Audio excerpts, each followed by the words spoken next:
Thank you. All right. So you see he's holding his watch. Look, and then look, cause she's looking in the bus like this. I want to show you guys. So the New York Predators Department parked up in the bus stop. I saw them right there, cause the hand signals that they're trying to do. All right. So look. A teenager. They got the teenager. Remember, these are the type of subliminal messages that they try to send about, attacking my son. Right? It's a kid, a young guy, I should say young teenager, same complexion as Ethan. Right? And then you see, that's what they do. They'll show it right there, and then they'll send the civilian perps to engage in these sort of subliminal threats. Right? And then they'll be right there. There's probably no one in the vehicle. Usually when they are recording like this, and I'm showing you guys the subliminal threats, which I talk about, how they do these, how they use their civilian perps to engage in these sort of threats, and then they'll be following behind the phone is left. All right, so let's see. Of course, no one's in the vehicle. 67 precinct, vehicle number 4846. Now, if I'm not mistaken, the 67 precinct is around the area that I get off at, right, on the bus. Okay, so they are a long way from where they're at. That's the vehicle number 4846. Oh, here they come. They got the Sambina. They got the Sambina. Look at holding on to her gloves. Look. What I say? Look at the foot movement. What's she looking at? Right? I want you to watch them. Watch what it is that they do. Pay attention. Look at you looking over here. Look at them, both of the Sambinas. See that? They're looking up. Where's she looking up? She's looking up at the window. Right? That's what she's doing. I tell you, they got the Sambina and Negropean,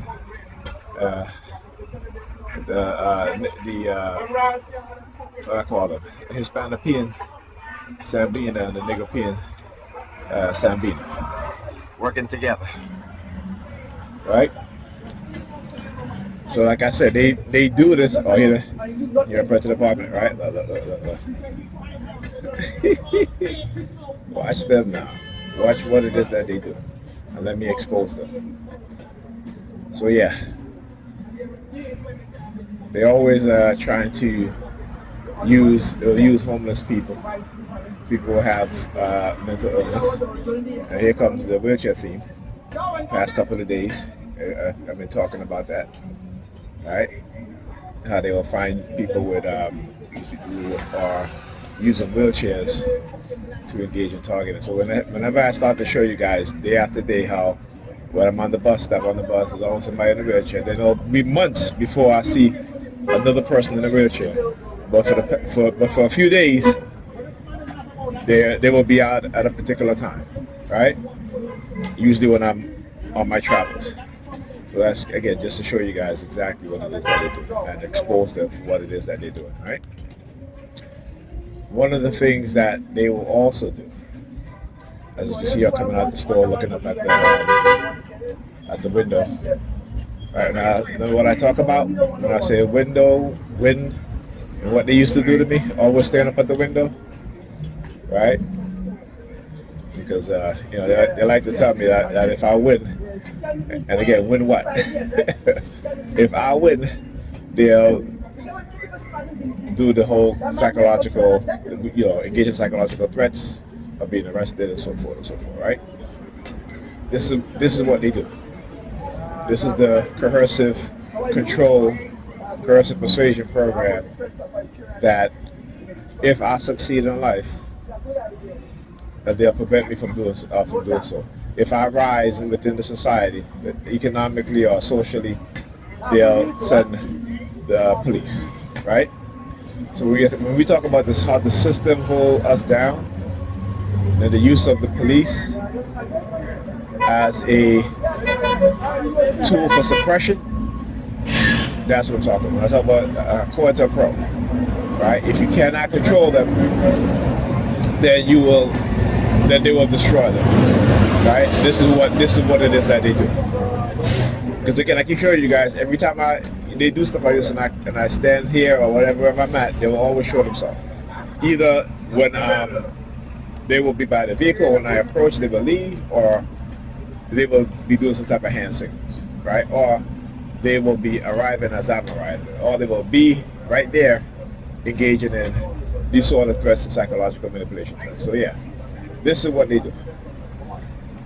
And like I said, it is my purpose to always expose them for what it is that they do. Why? Because they know that they illegally microchip individuals like myself. They've run psychological operation against us. They've run covert warfare against us. They've run cognitive warfare and neurocognitive warfare against us. And then they use the police as a force to terrorize, to oppress, right? To engage in rumors, engage in false narrative, right? And also engage in what is called the deprivation of rights under the color of law. Using law enforcement to engage in conspiring against our rights as TIs, right? Understand that, which is a crime, right? And then these officers are engaging in deprivation of my rights under the color of law, which again is also a crime. So like I said, they are criminals. And I have no problem. Thank you for acknowledging that. As I said, they're criminals. They call home. I can always tell when, whenever I say things and it's 100% true or correct, they always give confirmation, right? Look at stick that tongue out. Try to do it all slick. Oh yeah. So you see, I want you to understand how they will engage in this sort of behavior, and then they'll use the police, right? And then they'll come and they open up their mouth, sticking their tongue out, and I'm gonna keep talking. I'm gonna keep exposing them. I'm gonna keep doing it. Okay, I ain't never gonna stop because, like I said, my purpose is greater than theirs. Okay. So look, you notice they haven't been back out, right? Right? You notice that? You notice that how they have. I want you to understand the sort of theme that it is that they do, right? And trying to manipulate me into doing certain things, right? Right? And usually, what that is again is to cause you to self-isolate. It is to try to take away your disability or your job if you are a TI and you're able to work, right? That sort of thing. So it is to manipulate you and I as TIs, and to do it in such a way that they will want to engage in these sort of coercive threats, these coercive psychological threats, because they're in a position of authority, and I don't give a shit. I'm gonna keep exposing them because, like I said, come and see me anytime. Ain't no fear here. All right, there ain't no fear here. Now I want you to look at their movement. Look at how they keep looking, how they'll turn and look in a very slick way, right? In a very slick way. This is what they'll do. So come and see me anytime. Anytime. Look. Look at the back of his shirt. All right, the symbolism. All right, symbolism. All right. Anyhow, this is what they do. This is what they do. Look. Look at the hand signals, man. When it doesn't make sense, if it doesn't make sense to you in terms of what it is that they're doing, it's because it doesn't make sense to you because they are targeting me. And this is all hand signals. Right? So yeah. So look, you have again, they came outside looking up at the window and they have not came back out since. Right? Of course not. But I'm glad I'm able to record them so I can show you guys and explain so I can show you guys exactly what it is that we're doing. Alright, this guy boy. Now watch.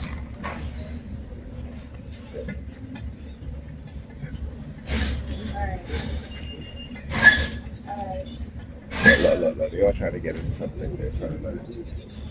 The guy in the wheelchair. What does it be for? You see what I'm saying? When I talk about how these people, how they're conditioned, right? When I talk about how they're conditioned. Look. You let the guy in the wheelchair in first. Let the man on the wheelchair in first. These people, I tell you, these people. Look at them.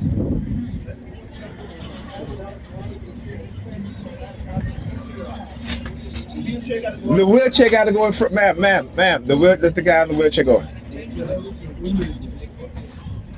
That's what I'm talking about. The mindset. There's no empathy, no sympathy for people in wheelchair. They just rush in front of the dude. You know what I'm saying? And you know, it's a shame to say, but only my people do shit like this because of their conditioning.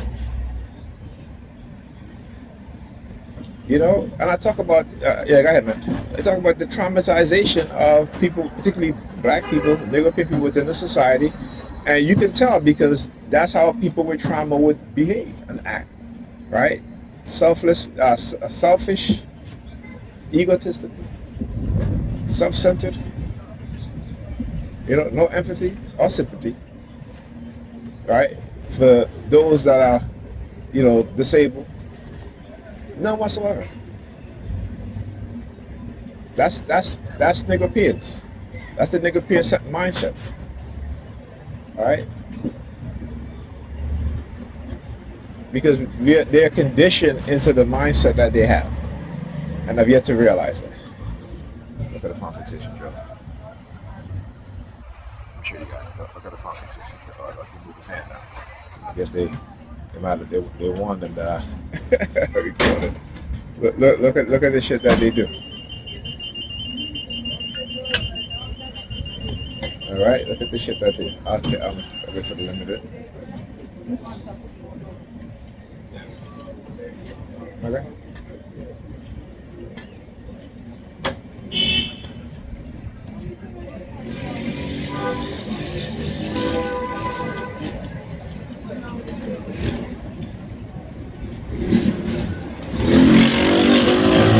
You know, it is a mindset that is conditioned to say, you know what, I don't care about anybody else except for myself. You know what I'm saying? That is their condition. Right? Just to say, I don't care about anybody else except for myself. Right? Oh, where are they? They ain't come back yet. It's funny how they'll come out when I'm around, right? As soon as I come, as soon as I approach. What are you doing, man? I know you're not trying to. Go ahead, man. Man. Oh, thank you. Like she's daydreaming, sleeping. What are you doing over there? You want me to get a button?